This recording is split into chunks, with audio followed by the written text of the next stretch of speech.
Doctor ortho Ayurvedic oil and capsule. अब दर्द भी घुटने टेकेगा। बंगाल में कल दूसरे चरण का मतदान। 142 सीटों पर 1448 उम्मीदवारों की किस्मत दांव पर। बंगाल की चर्चित भवानीपुर सीट पर महामुकाबला सीएम ममता बनर्जी के सामने बीजेपी के शुभेंदु अधिकारी। गुजरात में फिर लहराया भगवा परचम। स्थानीय निकाय चुनावों में भगवा सुनामी में उमड़ी कांग्रेस। सभी 15 निगमों में जीती बीजेपी। महानगर पालिकाओं में बीजेपी का 53% स्ट्राइक रेट।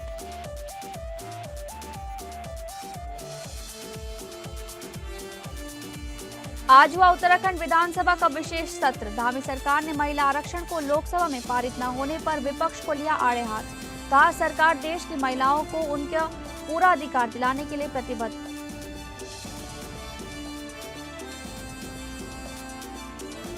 योगी सरकार का बड़ा तोहफा। 36 लाख से ज्यादा ओबीसी छात्रों को मिली छात्रवृत्ति। 9वीं से हायर एजुकेशन तक के छात्रों को मिलेगी छात्रवृत्ति।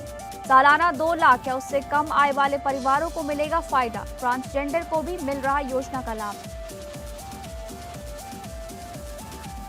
मुंबई के मीरा रोड में धर्म पूछकर 2 वॉचमैन पर हमला। कलमा पढ़ने से इनकार करने पर सिक्योरिटी गार्ड्स को चाकू मारा। मामले की जांच एटीएस को सौंपी गई। आतंकी कनेक्शन का शक। 48 घंटे में तीसरी बार पाकिस्तान पहुंचे ईरानी विदेश मंत्री अब्बास अराक्ची। शर्तों के साथ ईरान हॉर्मुज़ खोलने को तैयार। ट्रंप परमाणु प्रोग्राम रोकने पर अड़ा। पुतिन ने अब्बास अराक्ची से किया हर मदद का वादा।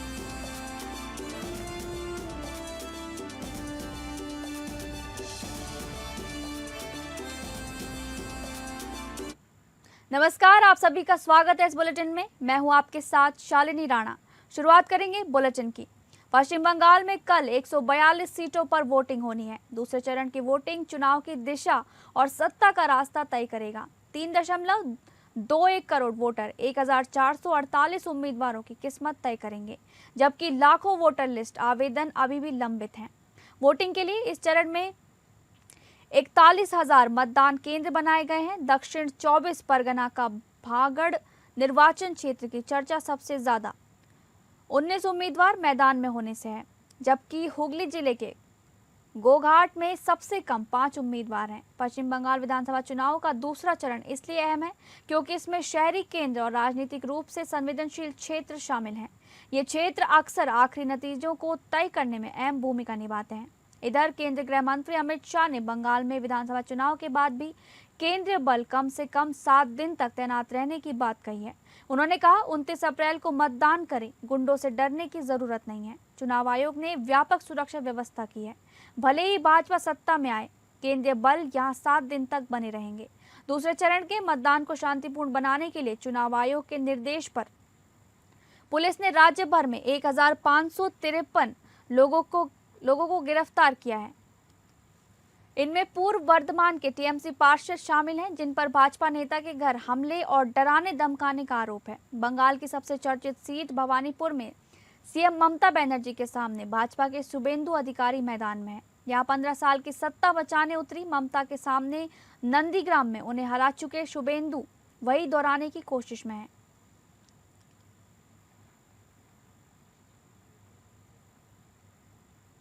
अगली खबर का रुख करेंगे। गुजरात में हाल ही में संपन्न हुए स्थानीय निकाय चुनावों के नतीजों ने एक बार फिर राज्य में भाजपा के दबदबे को साबित कर दिया है। आंकड़ों के विश्लेषण से स्पष्ट है कि शहरी और ग्रामीण दोनों क्षेत्रों में मतदाताओं ने सत्ताधारी दल पर अटूट भरोसा जताया है।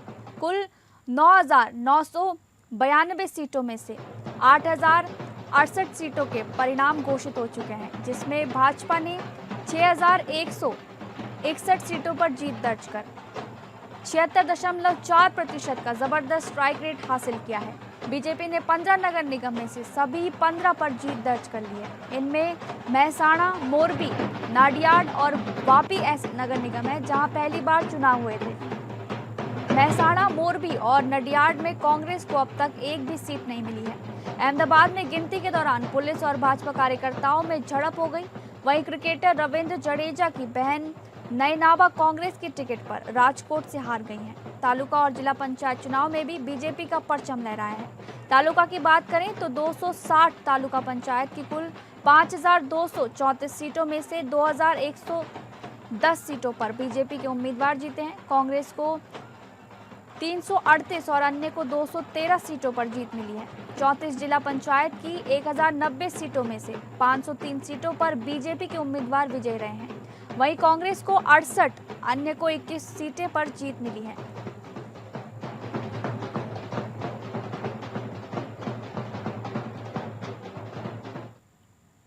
महिला आरक्षण को लोकसभा में पारित न होने देने के मुद्दे पर देश भर में सियासी पारा चढ़ा हुआ है। बीजेपी शासित राज्यों में इस मुद्दे को लेकर विपक्ष के खिलाफ मोर्चा खोला जा रहा है। उत्तराखंड में भी धामी सरकार ने विधानसभा का विशेष सत्र बुलाकर विपक्ष के खिलाफ निंदा प्रस्ताव लाया और विपक्ष के महिला आरक्षण बिल पर लिए गए स्टैंड की कड़ी निंदा की। उत्तराखंड विधानसभा के विशेष सत्र में मुख्यमंत्री पुष्कर सिंह धामी ने कहा कि सरकार देश की महिलाओं को उनका पूरा अधिकार दिलाने के लिए प्रतिबद्ध है, ताकि वे विकसित भारत के निर्माण में पूरी क्षमता से योगदान दे सकें। अपने संबोधन में उन्होंने बताया कि केंद्र और राज्य सरकार की योजनाएं जैसे मातृशक्ति वंदना, प्रधानमंत्री मुद्रा योजना, जल जीवन मिशन, उज्ज्वला योजना और लखपति दीदी योजना के जरिए महिलाओं को आर्थिक, सामाजिक और स्वास्थ्य संबंधी लाभ मिल रहे हैं। उन्होंने कहा कि उज्ज्वला योजना से महिलाओं को चूल्हे के धुएं से राहत मिली है और राज्य में गैस सिलेंडर की कमी नहीं होगी। सीएम धामी ने विपक्ष पर आरोप लगाया कि उसने महिलाओं के हितों की अनदेखी की और महिला आरक्षण का विरोध केवल इसलिए किया क्योंकि इसका श्रेय नरेंद्र मोदी को मिल सकता था। उन्होंने ये भी कहा कि पिछले 11 वर्षों में जेंडर बजट में 5 गुना वृद्धि हुई है और बेटियों के लिए 5 लाख करोड़ रुपए से अधिक का प्रावधान किया गया है। उन्होंने बताया कि देश में संस्थागत प्रसव दर 61% से बढ़कर 97% हो गई है और सुकन्या समृद्धि योजना के तहत 8.2% ब्याज दर के साथ टैक्स फ्री लाभ मिल रहा है। चार धाम यात्रा का जिक्र करते हुए उन्होंने कहा कि इसकी शानदार शुरुआत हुई है, लेकिन कुछ लोग इसे बदनाम करने की कोशिश कर रहे हैं, जो उचित नहीं है। होने वाला है उतना ही प्रतिनिधित्व होगा, इसलिए सीटें बढ़ाने का प्रावधान का ये बिल लाया गया। अध्यक्ष महोदय, सच्चाई तो ये है कि कांग्रेस ने दशकों तक सत्ता में रहने के बावजूद महिलाओं को उनका वास्तविक अधिकार देने में कभी कोई ठोस कदम नहीं उठाया। जब पहली बार किसी ने सच्चे मन से महिलाओं के हित में कार्य करने का प्रयास किया तो उसे संसद में बाधित कर दिया गया, उसमें बैरियर लगा दिया गया, बैरिकेडिंग लगा दी गई बड़ी बड़ी। और मातृशक्ति को अगर 23%, 33% का आरक्षण मिल जाता तो इसमें किसी का भी क्या जाता। अगर सीटें बढ़ जाती तो आपको भी कोई परेशानी नहीं होती, किसी को परेशानी नहीं होती। आपकी तो सीटें थी, उसी में सीटें बढ़ रही थी और सीटें बढ़ने पर तो सभी को, हर राज्य को कुछ न कुछ मिल रहा था, किसी राज्य का कम नहीं हो रहा था। और पता नहीं, मुझे समझ में नहीं आता कि हमारे प्रतिपक्ष के साथी वहां पर किस बात का विरोध कर रहे थे। अगर सीटें बढ़ाने का विरोध कर रहे थे तो वो भी बहाना है, क्योंकि बढ़ी हुई सीटें तो आखिर महिलाओं को ही मिलने वाली थी ना, महिलाओं को ही सीटें मिलती। तो फिर आप लोगों ने इस पवित्र अधिनियम को रोकने का आखिर काम क्यों किया? ये प्रश्न मेरा नहीं है, मुझे लगता है ये प्रश्न एक सामान्य व्यक्ति का भी होगा, जो भी महिलाओं की शक्ति की बात करेगा, महिला बंधन की बात करेगा या महिला अधिकारों की बात करेगा, तो उसके मन में बात अवश्य आएगी कि आखिर इसका विरोध क्यों हो रहा था। जब सीटें भी बढ़ रही थी, परिसीमन भी हो रहा था और ठीक समय पर सब कुछ हो रहा था, तो फिर आप लोगों ने उस पवित्र अधिनियम को रोका है। अध्यक्ष महोदय, लोकतांत्रिक प्रक्रियाओं के प्रति गंभीरता दिखाने के स्थान पर इनका दृष्टिकोण हमेशा विरोध तक सीमित दिखाई देता है। महोदय, असल में कांग्रेस ने इस बिल का विरोध इसलिए किया कि अगर उनको आरक्षण मिल जाता तो उसका श्रेय भी मोदी सरकार को चला जाता या मोदी जी को मिल जाता। जबकि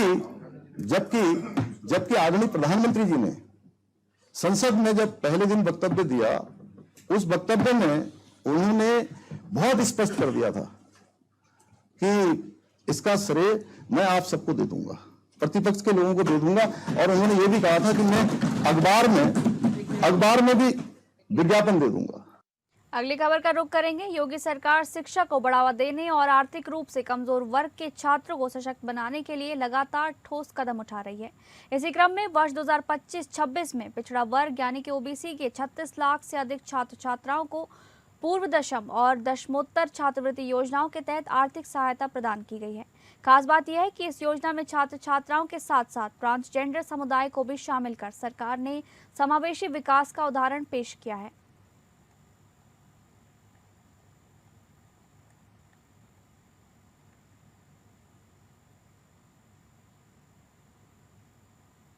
उत्तर प्रदेश की सियासत से खबर सामने आ रही है, जहां पर हरदोई में भाजपा को बड़ा झटका देते हुए वरिष्ठ नेता अखिलेश पाठक ने समाजवादी पार्टी का दामन थाम लिया है। लखनऊ में अखिलेश यादव के समक्ष सदस्यता लेने के बाद आज पाठक ने अपनी पहली प्रेस वार्ता की, जिसमें उन्होंने 2027 में सपा की सरकार बनाने का हुंकार भरा है। हरदोई के कदावर नेता अखिलेश पाठक अब पूरी तरह से साइकिल पर सवार हो चुके हैं। 21 अप्रैल 2026 को लखनऊ स्थित सपा प्रदेश कार्यालय में राष्ट्रीय अध्यक्ष अखिलेश यादव की मौजूदगी में उन्होंने पार्टी की सदस्यता ग्रहण की। अपने सैकड़ों समर्थकों के साथ सपा में शामिल होने के बाद अखिलेश पाठक ने साफ कर दिया है कि उनका एकमात्र लक्ष्य अब 2027 में अखिलेश यादव को मुख्यमंत्री बनाना है। सम्मानित पत्रकार बंधुओं, छायाकार मित्रों, आप सभी का अभिवादन। सौभाग्य की बात है कि दिनांक 21 अप्रैल 2026 दिन मंगलवार को लखनऊ में हमारे जनप्रिय नेता माननीय श्री अखिलेश यादव जी की उपस्थिति में मुझे और मेरे सैकड़ों साथियों के साथ समाजवादी पार्टी की पुनः सदस्यता ग्रहण करने का गौरव प्राप्त हुआ। बिहार में विकास कार्य को रफ्तार देने के लिए मुख्यमंत्री सम्राट चौधरी आज पूरी तरह एक्शन मोड में नजर आए। पटना के संवाद सचिवालय में आयोजित उच्च स्तरीय समीक्षा बैठक में उन्होंने नगर विकास, पंचायती राज और पर्यटन विभाग के कामकाज की गहन समीक्षा की। मुख्यमंत्री ने साफ शब्दों में कहा कि योजनाओं के क्रियान्वयन में तेजी और पारदर्शिता से कोई समझौता नहीं किया जाएगा। बैठक में मुख्यमंत्री ने पटना मेट्रो परियोजना को लेकर सख्त निर्देश देते हुए मलाही पकड़ी से राजेंद्र नगर टर्मिनल और पटना जंक्शन तक कार्य को युद्ध स्तर पर पूरा करने को कहा। उन्होंने कहा कि आईएसबीटी राजेंद्र नगर और पटना जंक्शन के आपस में जुड़ने से राजधानी में जाम की समस्या से बड़ी राहत मिलेगी। इसके साथ ही प्रधानमंत्री आवास योजना शहरी के तहत बचे हुए परिवारों को जल्द से जल्द आवास उपलब्ध कराने का निर्देश दिया गया। मुख्यमंत्री ने ग्रामीण सोलर स्ट्रीट लाइट योजना की समीक्षा करते हुए रियल टाइम मॉनिटरिंग सिस्टम विकसित करने की बात कही और हर पंचायत में सीसीटीवी कैमरे लगाने के निर्देश दिए। वहीं ठोस अपशिष्ट प्रबंधन के लिए PPP मॉडल अपनाने और गंगा किनारे बन रहे सीवरेज ट्रीटमेंट प्लांट के कार्य में तेजी लाने को कहा। इस बैठक से स्पष्ट है कि सरकार अब योजनाओं की घोषणाओं के साथ साथ उनके प्रभावी क्रियान्वयन और गुणवत्ता सुनिश्चित करने पर विशेष ध्यान दे रही है।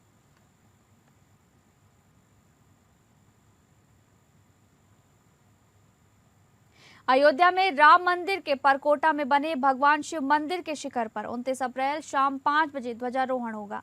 ध्वजारोहण योगी आदित्यनाथ द्वारा किया जाएगा। मुख्यमंत्री कार्यक्रम से पहले रामलला और हनुमानगढ़ी में दर्शन पूजन करेंगे। उसके बाद कार्यक्रम की तैयारियों का निरीक्षण डीएम शशांक त्रिपाठी और एसएसपी डॉक्टर ग्रोवर ने किया। अधिकारियों ने एयरपोर्ट, रामकथा पार्क, हेलीपैड और अन्य स्थानों का जायजा लिया। सभी विभागों को समय से पहले तैयारियां पूरे करने के निर्देश दिए गए हैं। कार्यक्रम के दौरान अयोध्या धाम में रूट डायवर्जन लागू रहेगा। भाजपा जनप्रतिनिधि और राष्ट्रीय स्वयंसेवक संघ के करीब 700 स्थानीय कार्यकर्ता शामिल होंगे। मुख्यमंत्री जी का दौरा जनपद में प्रस्तावित राम जन्मभूमि मंदिर में एक ध्वज पताका का आरोहण होना है। शिव मंदिर वहां पर जो परकोटे में बना हुआ है उसमें आरोहण होना है। कार्यक्रम प्रस्तावित है, हम लोग पूरी तैयारियां कर रहे हैं। देखिए 29 तारीख को जनपद अयोध्या के अयोध्या धाम में जो VIP विजिट प्रस्तावित है और जो मंदिर में कार्यक्रम होना है उसके दृष्टिगत हमारे और डीएम साहब द्वारा स्थलीय निरीक्षण कर लिया गया है। जो व्यवस्थाएं वहां पर की जानी है। उत्तर प्रदेश में वक्फ संपत्तियों के प्रबंधन और पारदर्शिता को लेकर राज्य सरकार और वक्फ बोर्ड बेहद सख्त नजर आ रहे हैं। केंद्र सरकार के उम्मीद पोर्टल पर चल रहे सत्यापन कार्य के दौरान बड़ा खुलासा हुआ। राज्य भर में अब तक 12,000 से अधिक वक्फ संपत्तियों का रजिस्ट्रेशन खारिज किया गया है। डिजिटल रिकॉर्ड तैयार करने की प्रक्रिया में राजधानी लखनऊ और बिजनौर जैसे जिले सबसे ऊपर हैं, जहां भारी संख्या में खामियां पाई गई हैं। दरअसल उत्तर प्रदेश में वक्फ संपत्तियों के डिजिटलीकरण और उन्हें व्यवस्थित करने के उद्देश्य से उम्मीद पोर्टल की शुरुआत की गई थी। ये जिसको रिजेक्ट किया गया है, डॉक्यूमेंट की कुछ कमी होगी, इसलिए ऑनलाइन पोर्टल है वो, इसीलिए एक्सेप्ट नहीं किया गया हुआ होगा, लेकिन सबको समय है। जिसका भी डॉक्यूमेंट कंप्लीट नहीं है वो 6 जून से पहले डॉक्यूमेंट को अपलोड कर सकता है। कोई भी वक्फ संपत्ति उत्तर प्रदेश की एक भी ऐसी वक्फ संपत्ति नहीं होगी जो दर्ज ना हो। हर वक्फ संपत्ति को दर्ज कराना ये हमारा लक्ष्य है और निश्चित तौर पे अपने लक्ष्य को हम। अगली खबर, मुंबई के मीरा रोड के नया नगर इलाके में एक चौंकाने वाली घटना घटी है। एक मुस्लिम युवक ने कथित तौर पर 2 हिंदू वॉचमैन से उनका धर्म पूछा और फिर उन पर चाकू से हमला कर दिया। इस हमले में दोनों सुरक्षाकर्मी गंभीर रूप से घायल बताए जा रहे हैं। घायलों की पहचान सुब्रतो सेन और राजकुमार मिश्रा के रूप में हुई है। राजकुमार मिश्रा का इलाज मीरा रोड स्थित वॉक हार्ट अस्पताल में चल रहा है, जबकि दूसरे घायल का भी उपचार किया जा रहा है। मुंबई के मीरा रोड में 2 सिक्योरिटी गार्ड्स पर जिस तरह से हमला किया गया, उसने सबको सकते में डाल दिया। इस हमले का आतंकी कनेक्शन सामने आने के बाद अब जांच महाराष्ट्र एटीएस को सौंप दी गई है। महाराष्ट्र के मीरा रोड स्थित नया नगर इलाके में 2 सिक्योरिटी गार्ड्स पर हुए हमले के मामले में जांच अब और गहराती जा रही है। जांच एजेंसी सूत्रों के मुताबिक इस घटना का आतंकी कनेक्शन बताया जा रहा है और इसमें लोन वुल्फ हमले की आशंका जताई जा रही है। जांच के दौरान आरोपी के पास से एक नोट बरामद हुआ है जिसमें ISIS, जिहाद और गाजा जैसे शब्द लिखे पाए गए हैं। आरोपी ने इन गार्ड से उनके धर्म के बारे में पूछा था और ये भी पूछा था कि क्या वे कलमा पढ़ सकते हैं। सूत्रों के अनुसार आरोपी के पास से जो नोट मिला है उसमें धमकी भरे वाक्य और कट्टरपंथी विचारों के संकेत मिले हैं, जिससे जांच एजेंसियों का शक और गहरा गया है। नया नगर में जो घटना हुई है इसमें TCS वाला एंगल भी निकल के आ सकता है। जब पुलिस इसको डिटेल में छानबीन करेगी तब इसके बारे में पता चलेगा, क्योंकि हम लोगों को जो पता चला है इसमें ATS भी इन्वॉल्व किया गया है और ATS अगर इसमें इन्वॉल्व है तो इसमें कोई ना कोई आतंकवादी घटना होने की शक्यता भी हो सकती है। शायद उसकी इन्फॉर्मेशन इस वॉचमैन को मिली होगी और उस बारे में भी इनका कोई डिस्कशन हो सकता है। जैसा कि आप सभी को बताना चाहता हूँ, मामले की खबर ऐसी लगी कि रात को मीरा रोड के हद में एक घटना घटित हुई जिसमें 2 हिंदू व्यक्तियों को धर्म पूछकर चाकू से वार किया गया एक मुस्लिम व्यक्ति द्वारा। तो ऐसे हमें घटना की खबर आई है। इस घटना की पुष्टि तो नहीं करता हूँ, लेकिन सीनियर PI से हमारी बात हुई है और पुलिस के आला अधिकारियों से बात हुई है कि ऐसी घटना हमारे सामने आई है। तो बस उनसे निवेदन है कि 307 और UAPA के तहत उनके ऊपर मुकदमा दायर हो और कठोरतम से कठोरतम उनके ऊपर कार्रवाई हो, उनको तुरंत सलाखों के पीछे भेजा जाए। भागलपुर से अजब प्रेम की गजब कहानी सामने आई है, जहां सोशल मीडिया पर शुरू हुई दोस्ती प्यार में बदली और फिर 7 समंदर पार से दुल्हन अपने दूल्हे के गांव पहुंच गई। मामला भागलपुर के बेलारी मिल्की गांव का है, जहां के रहने वाले ऋषि की 10 साल पहले फिलीपींस की रहने वाली सारा से सोशल मीडिया पर दोस्ती हुई थी। धीरे धीरे दोनों के बीच बातचीत बढ़ी और ये दोस्ती प्यार में बदल गई। इसके बाद ऋषि ने सारा से मिलने का फैसला किया। इसके लिए उन्होंने करीब 2.5 लाख रुपए खर्च कर वीजा और पासपोर्ट बनवाया और फिलीपींस जाकर सारा से मुलाकात की। वहां उन्होंने सारा के माता पिता से भी मुलाकात की, जिसके बाद दोनों परिवारों की सहमति से शादी का फैसला लिया गया। कुछ दिनों बाद सारा अपने माता पिता के साथ भागलपुर के बेलारी मिल्की गांव पहुंची, जहां हिंदू रीति रिवाज और पूरे पारंपरिक अंदाज में दोनों की शादी संपन्न हुई। फिलहाल ऋषि एक निजी कंपनी में टेक्निकल एसोसिएट के पद पर कार्यरत हैं। इस अनोखी कहानी की चर्चा पूरे इलाके में हो रही है।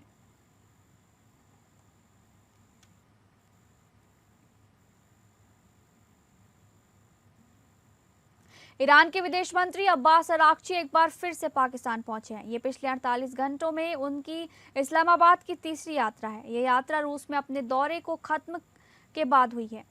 माना जा रहा है कि 48 घंटों में इस तीसरी यात्रा का उद्देश्य अमेरिका के साथ चल रहे संघर्ष को समाप्त करने के लिए एक व्यापक कूटनीति का प्रयास का हिस्सा है।